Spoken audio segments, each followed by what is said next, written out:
Ça y est, il est là, c'est le retour du réalisateur français le plus prolifique du 21e siècle, celui qui nous sort parfois jusqu'à 2 films la même année. Je veux bien entendu vous parler de Quentin Dupieux, un de mes réalisateurs préférés dont je vous ai déjà souvent parlé sur la chaîne. Et aujourd'hui, il faut savoir qu'il est de retour avec son nouveau chouchou, celui qui lui a permis de se faire un succès et surtout de se faire connaître auprès du public français avec Yannick, à savoir Raphaël Quenard. Alors est-ce que moins d'un an après le succès de Yannick et justement celui de Dali récemment, Quentin Dupieux fait encore une fois des heureux avec l'ouverture du Festival de Cannes avec son nouveau film Deuxième Acte? Et bien ça, c'est ce que je vous propose de découvrir aujourd'hui dans cette critique.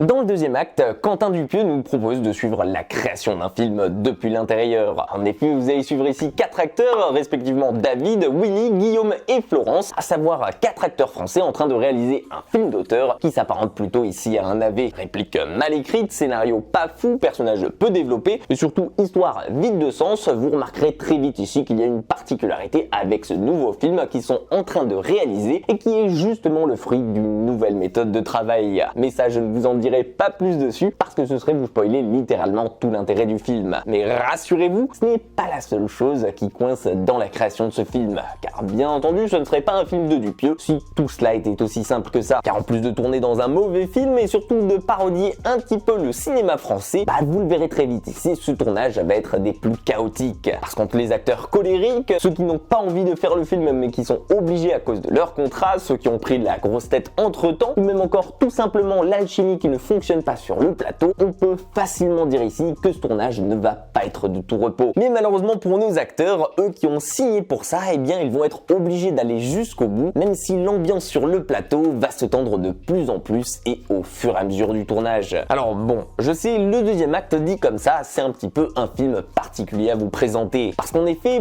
on ne peut pas réellement dire à proprement parler qu'il s'agisse d'un film. Ou enfin, tout du moins, c'est ce qu'essaye de nous faire croire Quentin Dupieux ici. Parce qu'entre les regards caméra, les acteurs qui brisent souvent le 4e mur pour s'adresser directement à nous, ou même encore ceux qui ont conscience de faire partie d'un film dans un film, je pense que si vous connaissez Dupieux et que vous êtes un habitué de son cinéma, tout ce que je viens de vous dire ici ne vous surprendra même pas. Mais disons que le deuxième film, c'est un petit peu l'anti-film de sa carrière, à savoir le plus opposé de tous les films à concept qu'il a pu nous présenter jusqu'ici. D'ailleurs, vous le verrez très vite ici, car plus on va avancer à travers le chaos du tournage que l'on suit, et plus on va se rendre compte du but réel que Quentin Dupieux avait en tête en réalisant ce deuxième acte aujourd'hui. Un but qui part d'une idée simple, à savoir celui de montrer aux spectateurs l'envers du décor d'un film dans les deux sens du terme. Une idée qui est d'ailleurs parfaitement exploitée ici en moins d'1h20 comme dans tous les films de Dupieux. Et là où Quentin Dupieux est justement intelligent et qu'il va réussir à se démarquer avec lui et surtout tourner son idée à son avantage, c'est qu'il va en profiter aussi pour détourner et visiter plusieurs thèmes assez touchy mais surtout importants quand on parle aujourd'hui de cinéma. À savoir que dans le deuxième acte, il ne va pas réellement s'intéresser à la manière dont un film est créé, mais ça je pense que vous l'avez compris, mais plutôt en profiter pour dépeindre tout ce qui se fait de pire en la matière sur un plateau et que nous en tant que spectateurs nous ne voyons jamais. Et ça il va le faire à travers la caricature et surtout l'absurde de ses personnages qui va lui permettre d'aborder des thèmes comme la cancel culture, l'homophobie, les comportements déplacés des acteurs ou même encore les caprices de stars sur les tournages. Des thèmes qui sont intéressants et qui vont sûrement vous parler aujourd'hui si vous vous intéressez un petit peu à ce milieu. Et c'est justement à travers le comportement ridicule de ces personnages que Dupieux va s'amuser à dénoncer mais surtout à déconstruire l'image si parfaite qu'on pourrait se faire à des acteurs à travers leurs films. Et c'est là justement que je trouve ce deuxième acte si méta, réussi et intrigant, car à travers cette gigantesque satire qu'il nous fait du cinéma, au final Dupieux en profite pour dévoiler les pires travers de ce milieu tout en gardant toujours une pointe d'humour bien sentie et qui lui permet d'aborder intelligemment des sujets importants sous couvert d'humour et sans jamais plomber l'ambiance ni même perdre son spectateur ici. Et je pense d'ailleurs au final, si on le met côte à côte face à ses autres films, que c'est sûrement le film le plus terre à terre de sa filmo et qui va parler au plus grand nombre aujourd'hui. Personnellement, j'ai adoré l'expérience proposée et j'ai passé un excellent moment devant et je pense que la salle dans laquelle j'étais s'est également régalée. Et si à la fin certains seront peut-être un petit peu déçus en ayant l'impression d'avoir vu un film